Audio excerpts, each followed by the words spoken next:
Okay, that is done.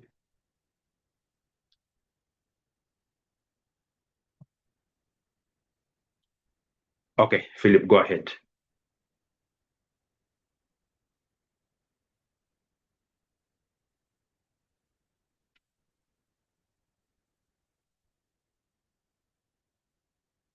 Philip, if you can hear me.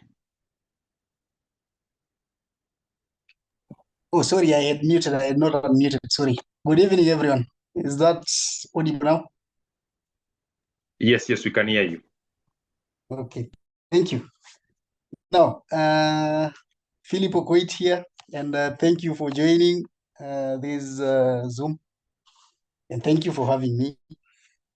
And I don't have much to say as a comes I share my screen. So to begin with, just like Erica said, I'm Phillip Okoit. Maybe I should just turn on my video for a while so you can see me.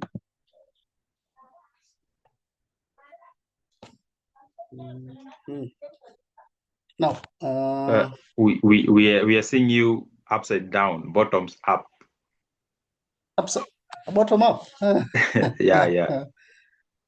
Wait, okay, let me, maybe my background is not well set. Anyway, as I work on that, just to say that I do goats, exotic goats, just like Erika said. I also do ornamental birds. So the goats that I keep are called boas. They're exotic, or not necessarily, not really exotic, but they are goats meant for meat. But they are also known for milk. So they are kings of milk and meat. These goats originated from South Africa, or their origin is South Africa. And in that same category, there are four species of goats. They are the same, but the only difference is the color. So there is Boer, those are the ones I keep. There is red Kalahari, there is Savannah, and then there is Blackberry. The interesting thing about these goats is that they pack more weight than any other breed of goats that has ever existed. They can hit up to 150 kilograms for the males and 105 kilograms for females. And they don't take so long to attain those weights. At 10 months old, a goat can hit 100 kgs. So you realize that if well taken care of, you can attain more weight in a shorter period of time. Unlike the goats we are used to keeping that take all 2 years to mature. These goats also mature at 5 months old, they can be served and they can serve. So you realize that if you are keeping these animals, you are able to shorten the period to which you can hit the market from 2 years to 5 months or 6 months. So that is a quarter of the time you take to get an animal to the market as compared to keeping the indigenous breeds that we are used to. About the ornamental birds, my first engagements, like gainful engagement that I got into after college was keeping ornamental birds. So I used to breed and utilize ornamental birds by selling the birds themselves and the eggs and the chicks that result from that. But then over time, I came to learn of boas. And maybe today we'll engage and see how this journey has been. It's not been easy because boas are expensive in the first place. Ornamental birds are also expensive. And so the question will always be like, how did you manage to get to the level of maybe having a parent stock of, say, 30 animals or 20 or 50? And maybe if we look at that asset base, they are beyond reach. Like you cannot afford that with entry-level jobs that we are used to. That after college, you get an entry-level job of 15, 20, 30,000. how do you manage to attain those numbers over time? So that's what we intend to unlock today. And the secret behind all this is that I say focus, determination, and a savings culture. They are very important, without which becomes a marriage. Now, I didn't start, neither did I study agriculture. I didn't start agriculture as something that I intended to do. It was a by the way thing. And it was driven by the need to get out of poverty, like to escape poverty. You know, that matrix is not easy to escape. And because there was a lot that was pushing me, I found a niche in agriculture. And I'd advise anyone who's interested that if you keep the focus, then you can achieve it. If you if you are able to have a vision of what you want to achieve at the end of the day, and you remain focused in it, you don't lose focus along the way, it's achievable. So, Eric, I don't know. There is no much that I can say, but I prefer an engagement session where we're having a question and answer session, because if I speak so much, I can bring in falsehoods maybe and maybe open a very huge Pandora's box that I cannot answer to directly. So I'd prefer that we engage in a Q&A session, that people ask questions, then I give my inputs about that. But maybe if you'd want me to speak so much about the goats, I can still go ahead. Thank you. Thank you very much, Philip. And I'm sure towards the end, probably you can share some pictures, because personally, I've seen the ornamental birds and goats, and I'm sure members of the audience might also want to see that exotic goat that goes for 120,000 Kenya shillings. Where I come from, I think a goat can fetch a maximum of 10,000. Na hiyo pia umesukuma sana. Yeah. So I'll ask you a few questions, then give it to the rest of the members to also ask a few. And you actually started answering my first question, which was the inspiration to get into agribusiness. Because just though you said you didn't go to school to learn agribusiness, but then you found yourself into agribusiness to fight poverty. So Okay. how was it like? Did you try employment and it failed? Or what, and why did you choose agriculture, not maybe any other business?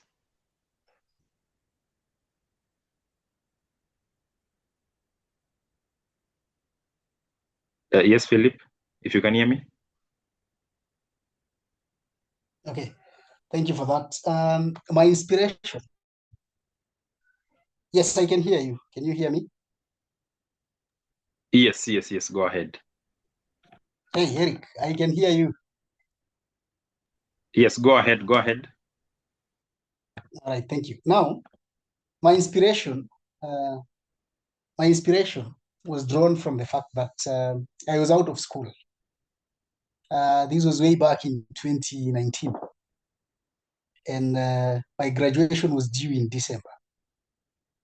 So before that, while in college, and around second year, my roommates and I, we were just surfing through the net. That time, Facebook was the most engaging social media platform.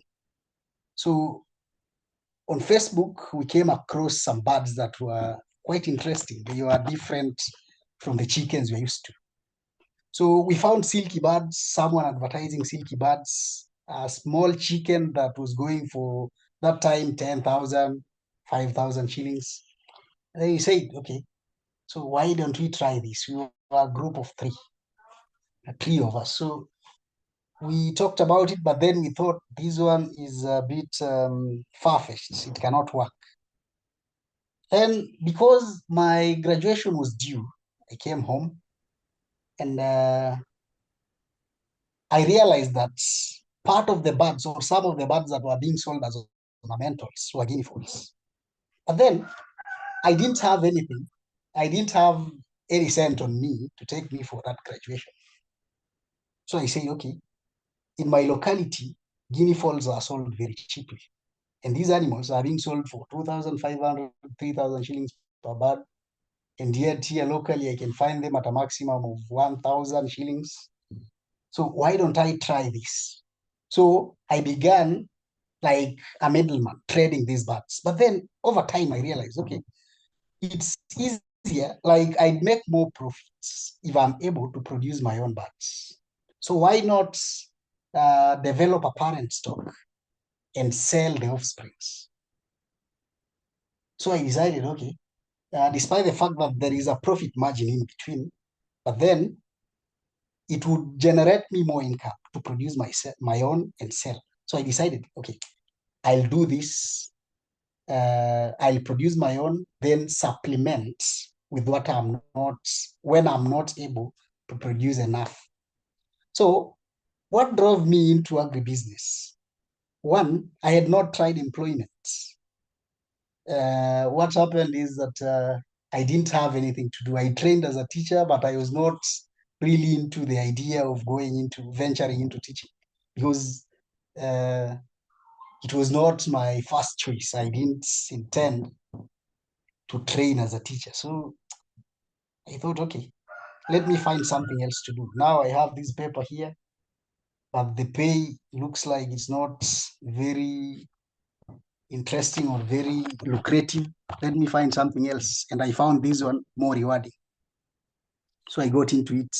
And other than that, uh, like poverty, like anyone else, I don't have a very good background. So I thought I need to work my ass like off so much so as to be able to meet my daily needs and that of my siblings and other dependents. So I found a niche in this guaranteed returns, quick returns, because at the end of the day, you are able to sell, make more money, or make some money in between. And still, if you compare it with what you would have gotten on gainful employment, especially when you are not employed by the government, let's say you are employed as a board teacher, uh, the difference is quite huge. So I thought, let me stick to it. So two things: one, poverty, and then there was an opportunity because the resource was easily available. So that's what I can say motivated me to get into this. Thank you. Thank you very much, Philip. And it's humbling to hear the birds, the sound of the birds as you talk. We can hear them on the background. So it's actually true. You are a farmer. And so, Philip, you are a teacher. I am sure you didn't learn agriculture to teach agriculture. Yeah. So Yes. there's this youth who's just come from college or university. Probably they even studied to become a lawyer, but law hasn't worked. They want to get into agriculture. How do they actually, two questions: how do they start, and what sets of skills do they need to get into agriculture as a form of self-employment? Now, agriculture as a form of self-employment, um, the skill, one, I can say that the skill, because the market has moved to the digital, like has moved to a digital marketplace, you need to be tech savvy one. And through the internet and the digital space, you can project the market demands on your own. Because if you do a search and say maybe who are the buyers of these things, or maybe you search people looking for these things. Let's use an example of a goat. You go online and you search uh, goat buyers in Kenya. You'll find like you'll generate the traffic. It will generate the traffic for you. How many people are looking for this? How many people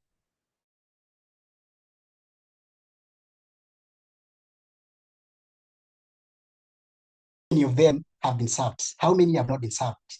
So you can generate like an idea and say, if I get into this, is it possible for me to break even from this investment or this engagement?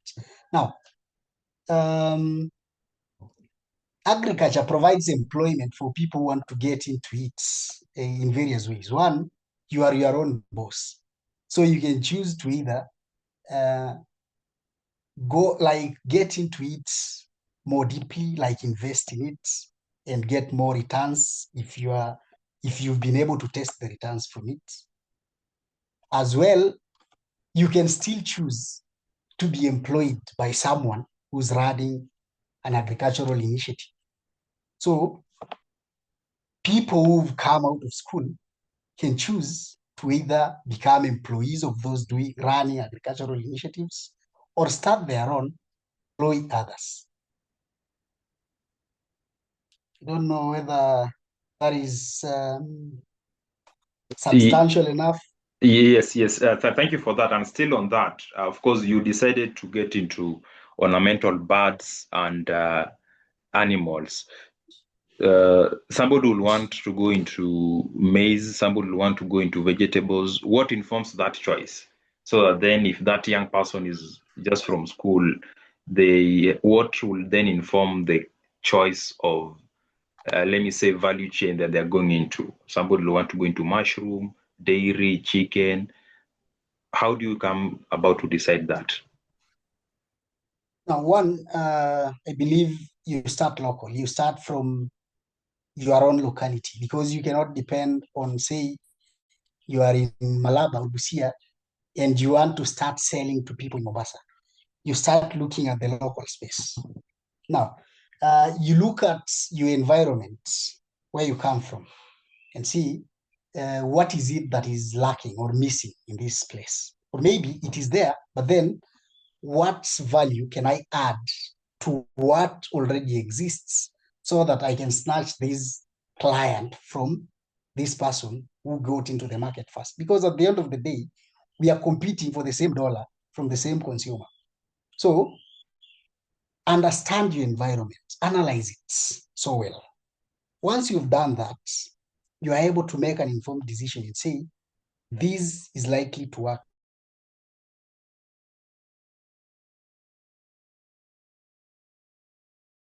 here.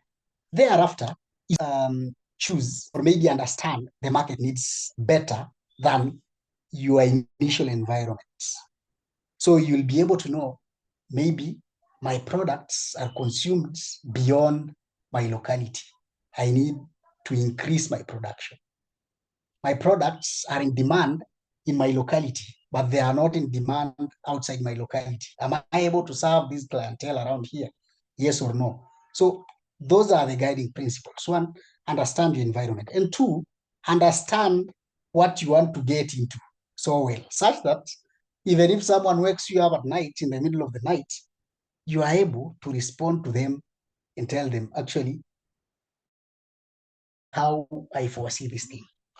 This is how it's going to work. So you believe in your products, you understand it, so that no one can challenge you.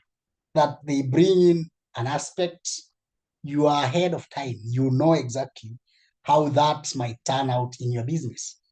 It informs your choice of maybe the decision to do this thing this way, unlike doing it the other way that someone else has done.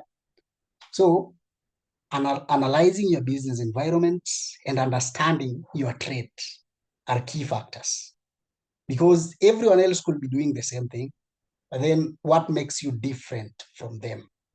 That is what will give you an edge in will give you market penetration strategy and the ability to push away or shove off your competitors or do better in the market.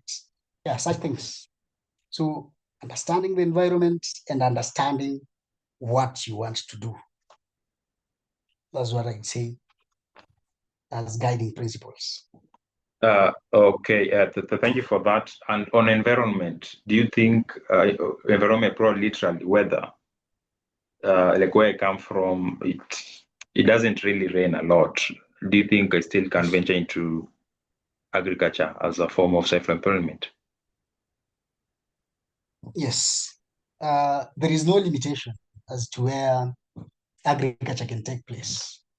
The human mind, when well utilized, can do marvelous things. But then let's not talk of abstract things. Now, in an environment where the rain is limited, maybe crop farming might not be very viable.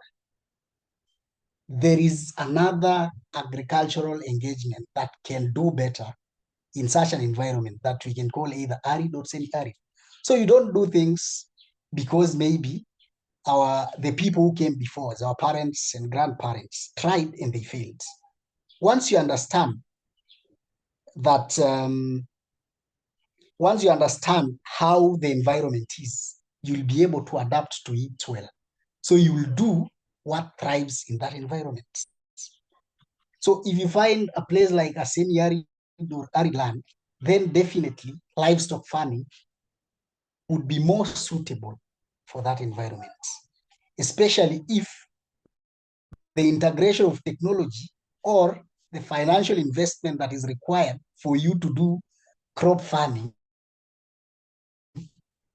is more than what you can afford. Then you go for that which can suit that environment, but is affordable and it gives you more return. So that allows you to invest in quality and then reap more returns from an environment that is quite hostile for what people are used to as the only agricultural practice that is acceptable or known to them.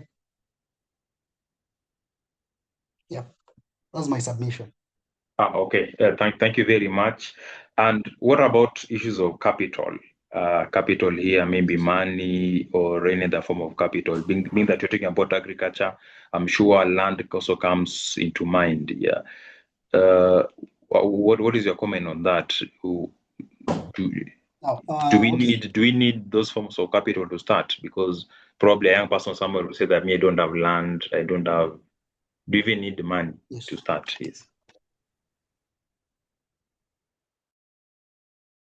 That land is the most basic fact of production. But then capital, or rather financing, is a huge aspect in agriculture and yes, agriculture. But then there are ways in which we can beat that matrix and come out of saying that financing is a huge problem. We should understand that farming, or rather agriculture, should be dealt with as any other form of business. And for you to run a successful business, you don't wake up today and tomorrow you want to make profits. No, it's not possible. You have to give it time. And other than giving it time, you have to discipline yourself. You have to save, you can collaborate, you can dispose of assets, but invest on strategic agricultural practices that will give you returns. You can borrow, you can seek funding. There are funding agencies that exist. Like I know of a platform called Africa Youth Agripreneurs. If you browse through our platform, you'll get so many agencies, financing agencies that exist therein, including banks that have made borrowing for the youth easier because they don't demand so much collateral for borrowing. You can diversify and then you can do research and also understand your craft so well. And at times, we are told that we should position ourselves so well that an investor should find us ready. But then, how do we get there? We need to start off. So, give your investment, or rather your idea, time. Find ways, because no one is coming to give you free money to start something that they are not even sure of. Not even your parents can do that. So, for you to raise capital, you can even do manual jobs and start from somewhere. Because at the end of the day, agriculture, and large-scale agriculture for that matter, is capital intensive. It's not cheap as people would want to put it. It's expensive. So how do you get there? Give it time save, collaborate with others. You can dispose assets that exist, but then understanding that these can either work or fail to work. So if you stay back and say that until I get $1 million is when I'll start tilling 1 acre of land to plant maize. It might take you so long. But then if you decide that you are saving for it and you give yourself a goal and say, I'm going to save, and at the end of the second year, I'll have 100,000, you would have made a step. You'll start maybe with a plot. And at the end of the day, the return you get from there, added on to what you already have, what you would have saved again for another maybe 6 months, increases your capital base. And at the end of the day, you'll find yourself hitting those heights that you had set. Thank you, Philip. Thank you, That's Philip. it. We are really doing well. You just mentioned a few seconds ago that it can either work or not work. Yeah, so I'm assuming it is not as easy as people think. There are actually some challenges. So, what are some of the challenges True. that a True. young person will face when they venture into agriculture? What are some of the challenges, and probably how will One of they the challenges, remedy the challenges? Yes. Go ahead. now, one of the challenges, like myself, I faced when I started boergoat farming is that I lost 3 animals in 3 days. And these animals were worth about 150,000 shillings. Now, loss is there. Two, the challenge of financing is there. We cannot run away from it. Three, non-belief in what you are doing by others, like by third parties, is also there, is also a challenge. You'll also find a challenge like adaptation and weather, unpredictable weather patterns when you're doing agriculture. It's a challenge. You can find a challenge of farm workers or your workers whom you engage to take care of your project not doing as per what you expect them to do. But then, how do you mitigate these challenges? One, financing, you have to really work hard to get yourself out of the block because getting funding is not easy. That one, I cannot lie that funding comes easy. It's not easy. So one, you need just to work. And if you have an asset and you really strongly believe that this product of yours is going to work, like when it hits the market, this idea that you have in your mind is going to work, why not dispose that asset to get funding or to get started? Number two, you have a challenge of loss. How do you mitigate losses? I'd say that building capacity would save you a lot when it comes to that. So you need to produce so much such that when you encounter losses, there are minor losses that will not affect your balance sheet at the end of the day. How do you handle a challenge like having farm workers who are not believing in your vision or who are not running things as you expect them to do? One, farm workers, you are not supposed, like I believe, you are not supposed to be a pushover. Like you are not supposed to be very friendly, like extra friendly to them. When it's work time, it is work.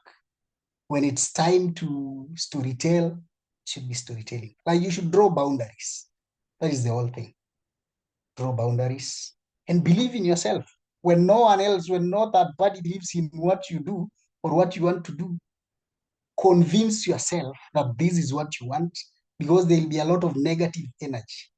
But then if you succumb to that negative energy, you'll not move. So believe in yourself.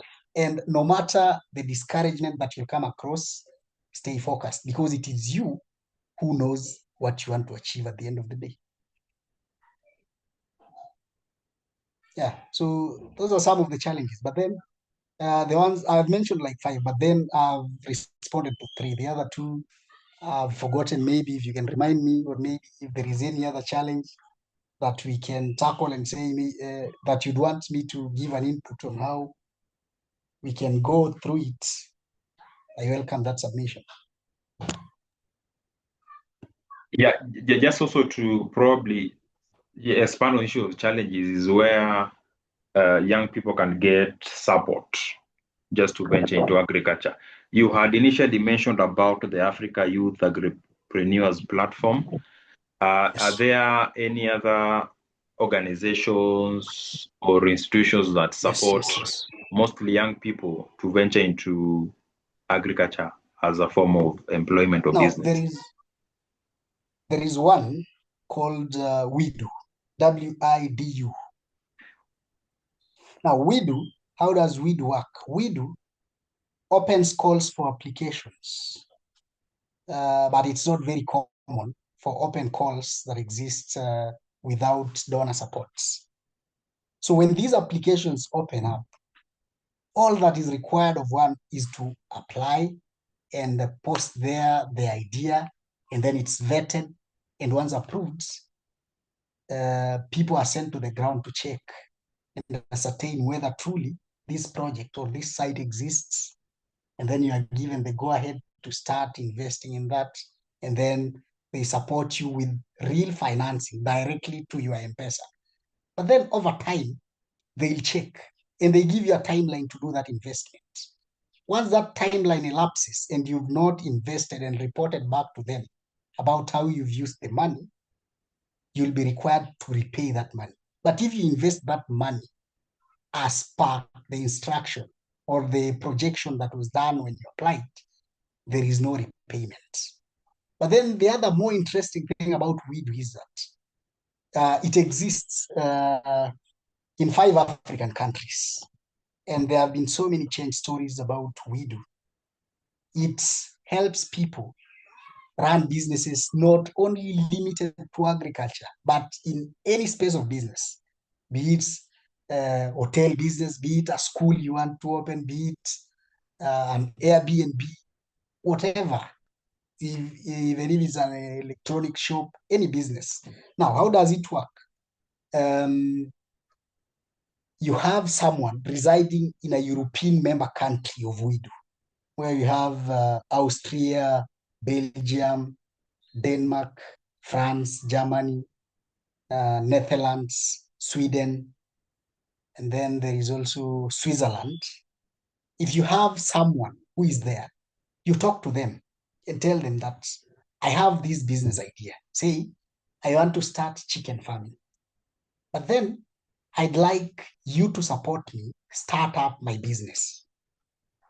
Now, if you're able to convince them that this idea is workable, they go to the WIDU platform, create a profile on WIDU, and then they invite you. They send you a prompt to your email. Then you join and you set up your profile, and then you put up your business idea. Now, other than just doing that, your business idea will be vetted. Partner, like an idea that is funded in collaboration with a diaspora donor, gets you up to 15,000 euros. That's about, is it 1.5 or something? About 2 million or so. So how does it work? You and the diaspora donor contributes up to 50% of the project costs. And then you invest this amount of money into the business that you want to start. Once you've invested, WIDU gives you the other 50%. It matches that grant, like that investment of yours. Once it has matched that investment, it gives you an extra about 250 euros to balance on inflation and change of currency. Maybe your currency has appreciated and the euro has depreciated. It gives you some more money to balance that. But then this money is not repayable. It is a grant. So WIDU is the most practical and easy funding agency that I've come across that I can advise anyone who knows anyone in the diaspora to try. Thank you, Eric. Wonderful, wonderful. I think we are going to look at what we do. Are there any local organization, even government? Does the government support, especially for those of us who are Kenyans? Have you received Yes, any support from government, both national or county? there is there is KELCOP, the Kenya Livestock Commercialization Projects, but then the undoing is that it requires you to belong to a group because they don't support individuals, they support groups. So KELCOP is Kenya Livestock Commercialization Projects.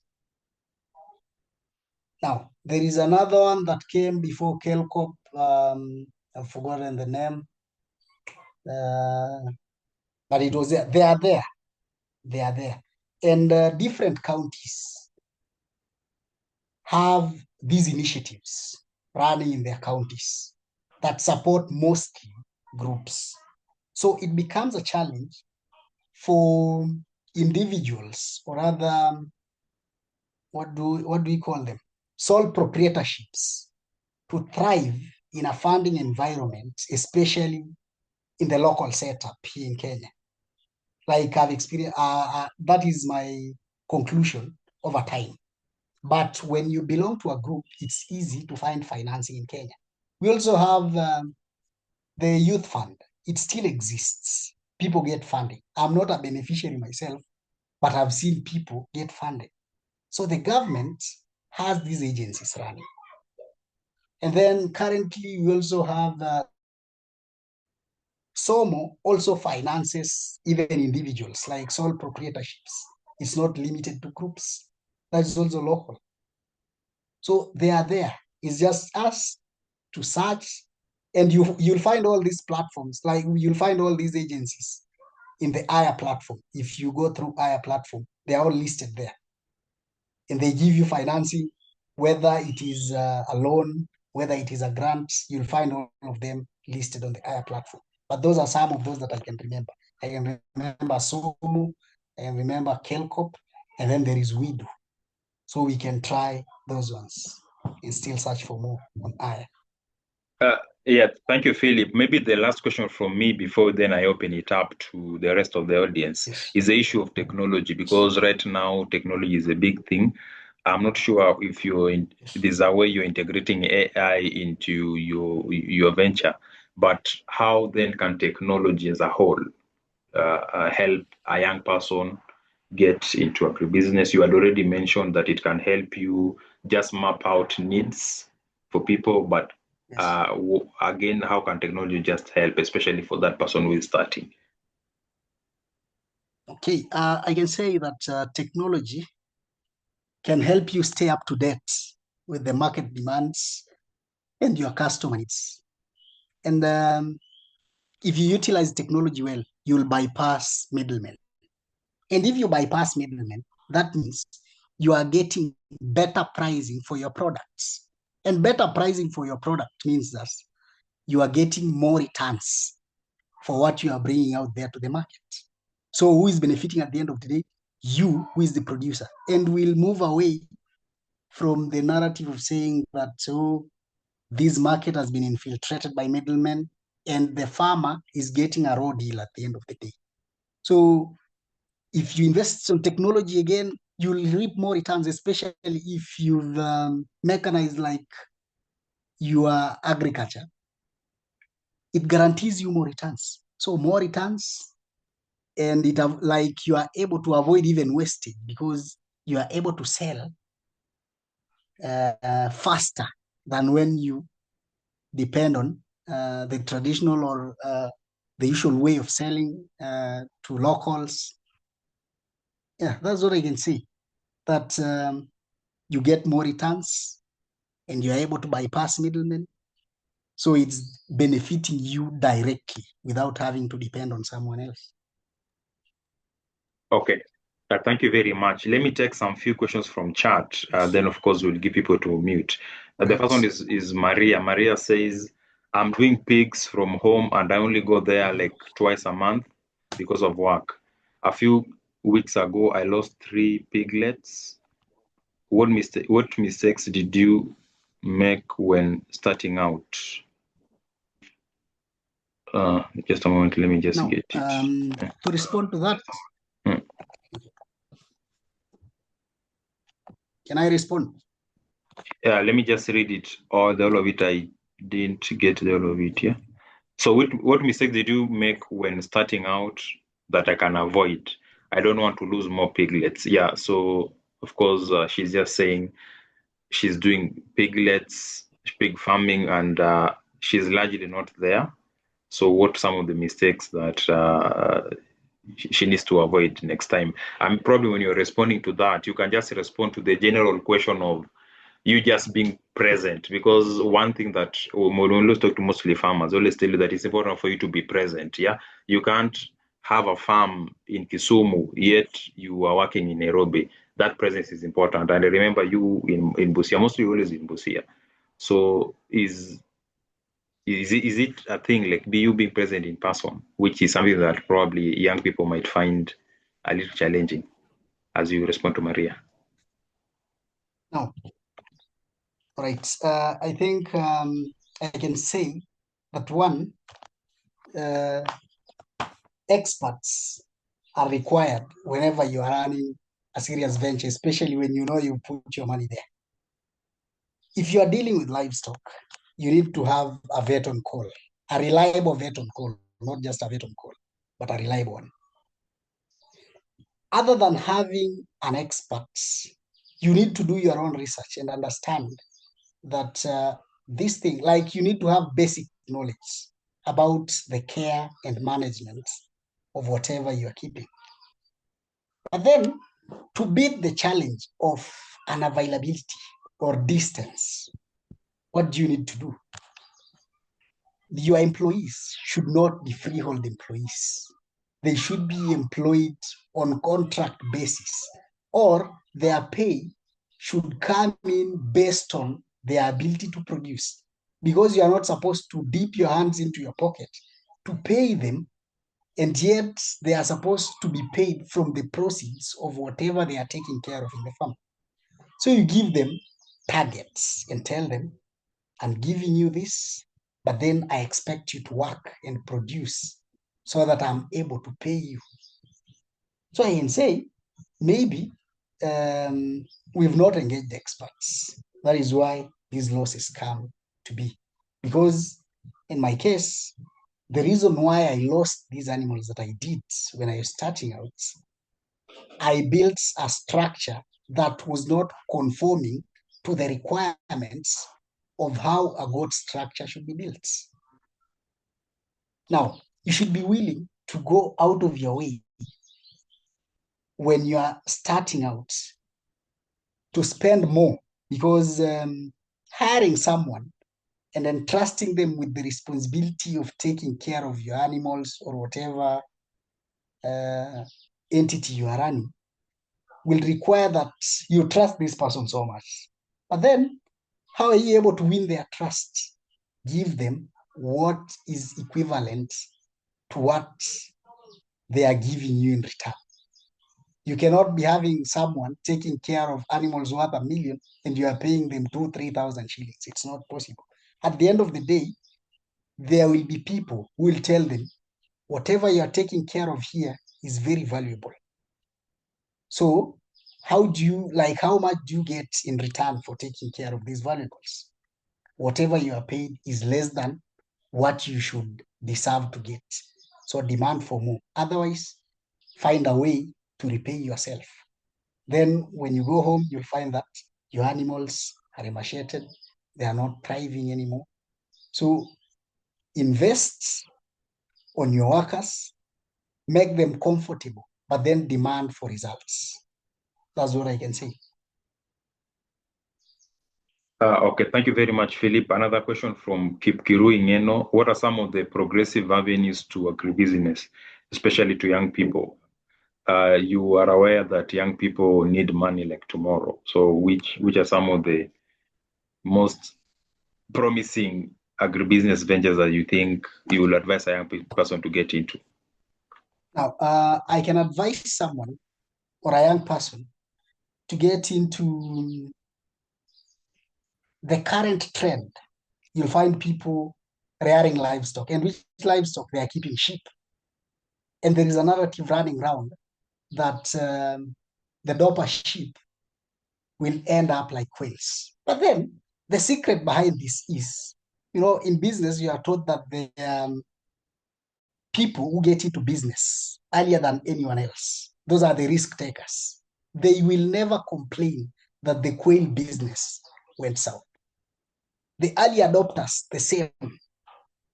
The late majority and the laggards will always complain that the market is flooded and they are not able to recoup their investment. Take anything that is selling right now and run with that idea. And you should not stop at that. You should be responsive enough, like very responsive to the atmosphere or the environment of the day by being able to jump ship to a new trend. So that once this one goes down, you've made your money back, you've made profits, and you are running with a new idea. The same clients whom you had when you started off will be your first clients for the new product because they believe in you and they'll refer more to you. So be dynamic, like be strategic. And being strategic is that you don't stay permanently in one thing, hoping that this thing will continue giving you returns forever. No, it's not possible. So anything that is a hotcake, like now, there are Dopa sheep, there are Boa goats, we have these ornamentals, we have even agricultural products like, let's say in Western region, there is sugarcane. The sugar industry has been revived. Don't go into a product that everyone else is producing. Be different. Whatever is less, that is being produced less in your region, go for it. And you can even do chicken farming. There is no day food business will go wrong because people will always eat. It's a basic need. So what do? Take anything, do your research. I've mentioned chicken, and you realize that Kenya imports a lot of eggs every year, imports a lot of wheat. That tells you that the market demand is more than the production ability of Kenyans. So what do? Get into it. I've mentioned sugarcane. I've mentioned things like wheat. There is also garlic. The returns for garlic, quick math, garlic can give you between 800,000 to 2.4 million per acre in 3 months' time. And a large portion of garlic that is consumed in Kenya is Chinese garlic that does not regenerate. So if you are able to get garlic that can regenerate, that can regrow, or so to say, then you are able to make more returns. So depending on where you are, there are hotcakes, like there are things that can sell. And they are not limited. There are so many. I've mentioned of livestock, that is sheep and goats. There are also cattle that are kept, the Bonsmara breeds. They are rare here in Kenya.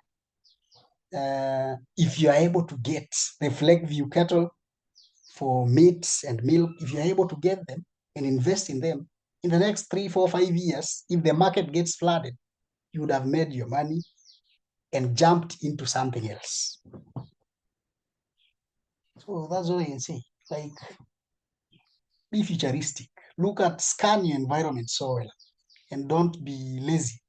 Like, be keen on what you are doing. Yes, Eric, that's all. Thank you very much. Priscilla had asked about chicken, and I believe you've answered her. Diana is asking about fruits and vegetables. She's very passionate about that.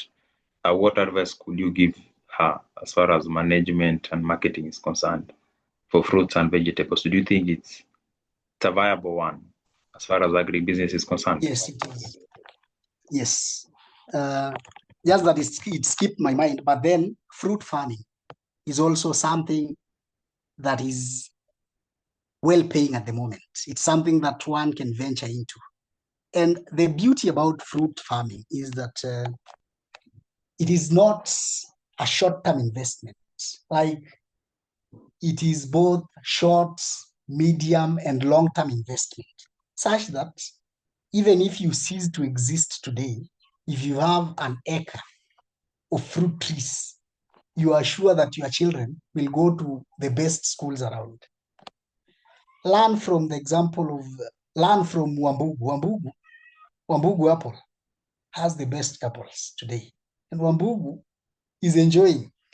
Reason is not so many people have been able to venture into that market. But then if you are able to venture into the market of, say, fruit farming, you are able to produce seedlings, you're able to produce fruits, people will come to learn from you, and all that is income generation.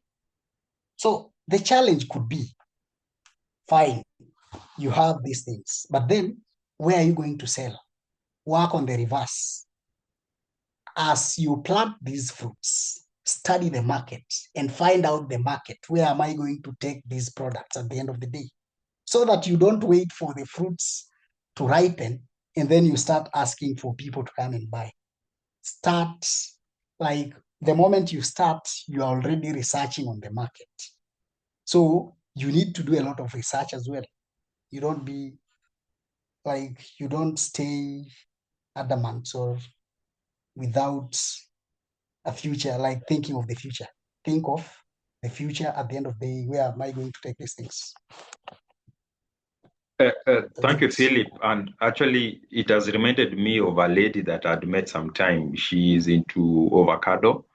And there was a time we were with her and we were actually comparing. If you have 1 acre and you want to put avocado, and the same acre you want to put eucalyptus, which one has more return on investment? And we realized that after 5 years, actually avocado has more return on investment. Then after 5 years, you still have your land as it is, and you'll even still have a lot more. So I agree with you that fruit farming is something that we really, really need to go into. And of course, do your research so that then the kind of seedlings that you then plant are those that are actually viable. Because of temperature change, there are a lot of seeds that have been improved that actually take shorter time to grow and give you more yields. Yeah, so thank you for that.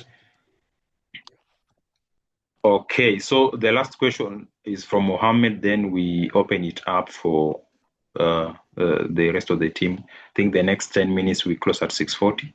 So Mohammed is asking, is there any manufactured food that is especially made for the livestock, and what could be the impact of such food on animals' growth?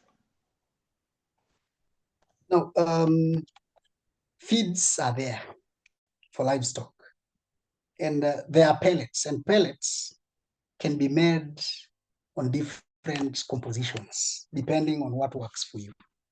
The effects of pellets, or rather the good thing about pellets, is that pellets make animals gain more weight in a shorter time, and it enhances their growth. So an improved growth rate and more weight to animals, making your animals more admirable, like they are more attractive as compared to animals that are roaming. But then all these things will require that if you want to cut down on the cost of production, you should be able to produce whatever you are going to use as a composition of these pellets. If you are producing maize, if you are producing Lausanne, if you are producing Napier, you need to produce your own, because the cost of producing your own is way less as compared to the cost of purchasing ready pellets. So yes, there are feeds that have been formulated for livestock, but for me, I keep them on free range. So I'm able to cut down on costs of production by being able, because I have space. So someone else will have a different case scenario because maybe they don't have enough space. And so what will they do? They cannot afford to keep them on free range. They need to make their own feeds. depending on what they are able to afford.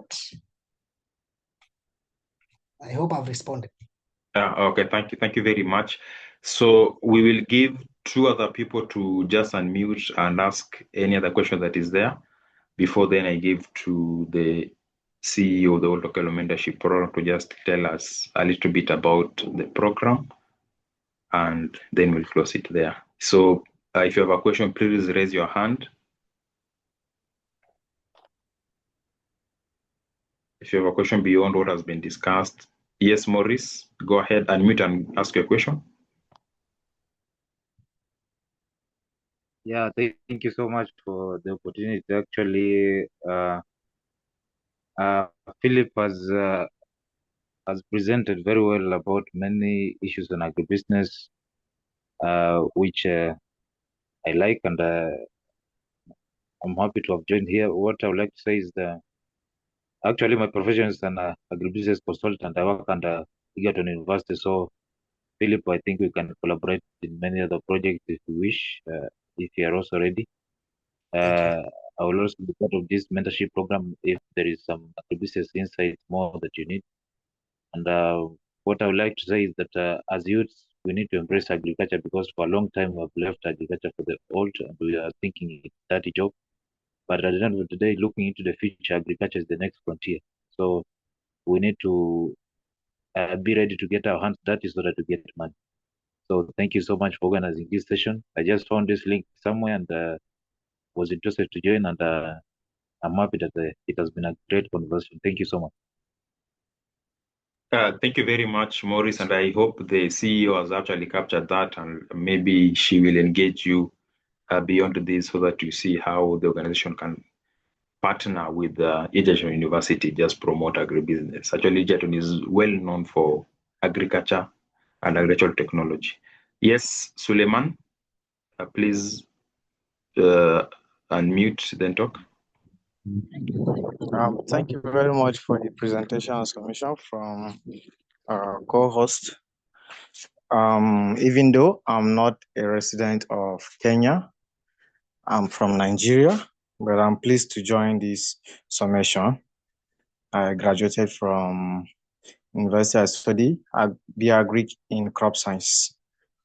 And what I wanted to add on is FAO carry out a research on antimicrobial usage in food and security. What are the basics that the youths that will venture on agriculture can help to subsidize through the use of synthetic, that is the antibiotics we use in livestock and also plants? I know I have carried out a project 2 to 3 years ago on the use of biopesticides and infochemical to replace synthetic chemicals, because of they are degradable, because the residues on antibiotics has more effect on human consumption, that is the health. And another aspect is how can we improve our indigenous seeds, Africa entirely, improve indigenous seeds, because using the hybrid in which most of Africans cannot even produce the GMO, and in the futures to come, it will really affect our indigenous seeds if we don't have that knowledge to produce the particular genes that will subsidize our indigenous feeds. What I'm saying is, in times of famine, where seed and will not be available again for an average citizen to plant, unless you buy from a market for just a 1 year plants and have your yield. And whatever the technology brings, it has an effect. So thank you very much for it. Okay, thank you very much, Philip. I don't know whether you got something to comment on that. It's a bit technical, but just say what you have to say. Uh, Thank you. I don't think if I'm in a position to respond to that really, but it's a food for thought for all of us. So maybe that input can be like we can go out there and look for more information about that and see how we can respond to that. Because I had fowl, I'm not in a position to respond to things to do with fowl. I'm just a local farmer around here trying to make ends meet, trying to enlighten more who are interested to get into farming. Maybe Eric, you are my senior. You can give an input around that. I'd also appreciate feedback. Maurice, can you probably comment on that? Because it's a little technical. You need some technical knowledge. Somebody who's got some background in agriculture and agricultural technology. If maybe you can help us comment on that. Yeah, if I think if I got the question is about inputs in terms of seeds, what is happening is currently we have a big debate about if we need to improve our production at a very fast pace, we need maybe to embrace GMO. So it is still a very big discussion at a higher level of experts, and they're still discussing the best way to encourage farmers in Africa and specifically in Kenya to embrace maybe some GMOs to plant. Because a lot of research has been done outside there, and GMOs are producing highly, and also the disease resistant, and they also mature very fast. So some of these things are still at policy level, and maybe with time they'll be able to uh, to educate farmers on how to embrace some of the best quality seeds and maybe the best breed for livestock moving into the future in order to increase production and also income generation, and also create employment for more people along different crop and livestock value chain.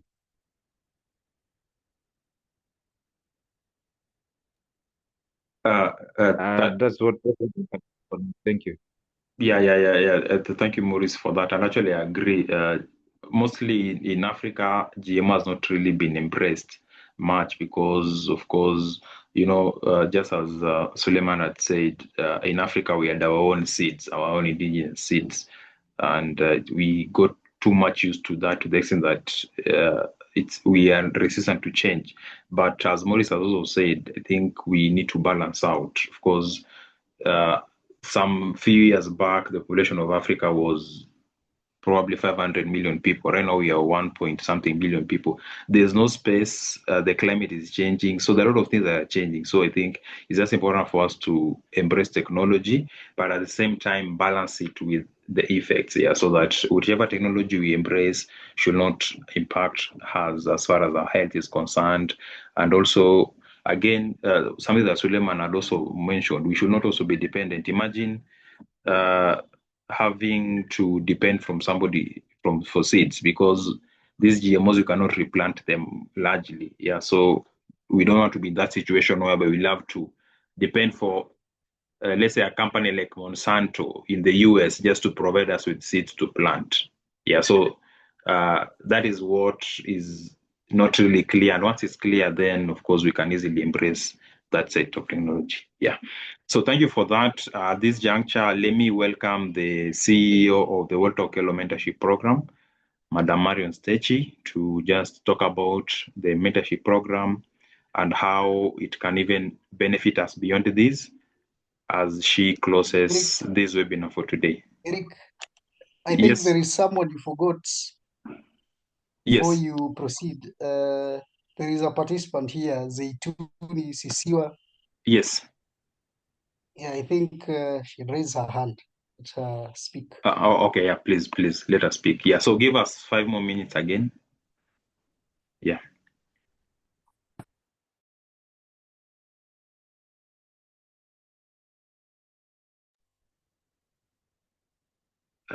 Zaitu looks like she's not there. Mohammed, yeah? Okay, Mohammed, go ahead.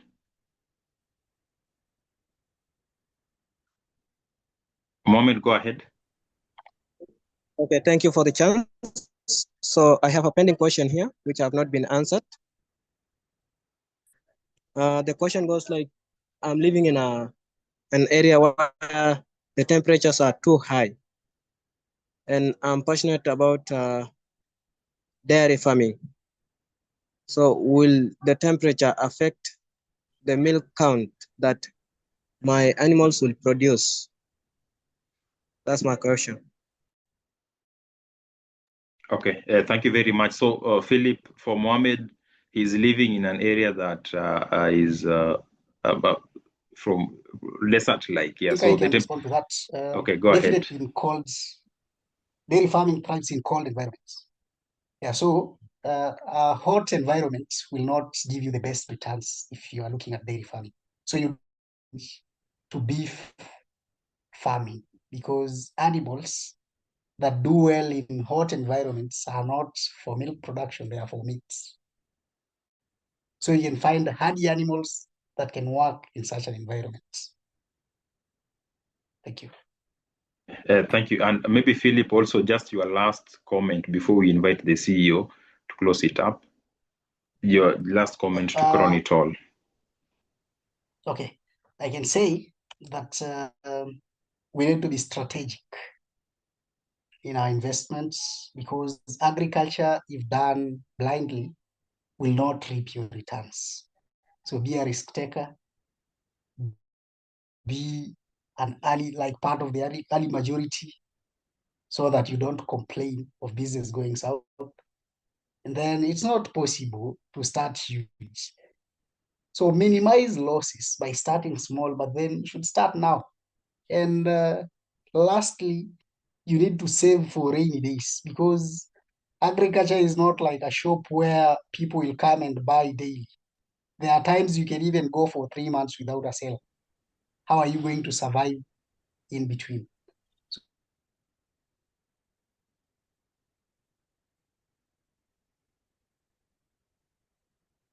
Thank you. Okay, thank you very much, Philip, for that. Marion Stage, if you can hear me.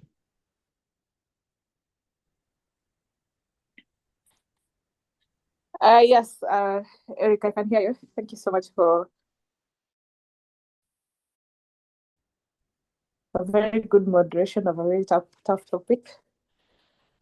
And thank you so much to our moderator, Philip, today, to our speaker today. You have really unpacked sessions that I think it's only a person who has gone through those those ideal situations can really explain.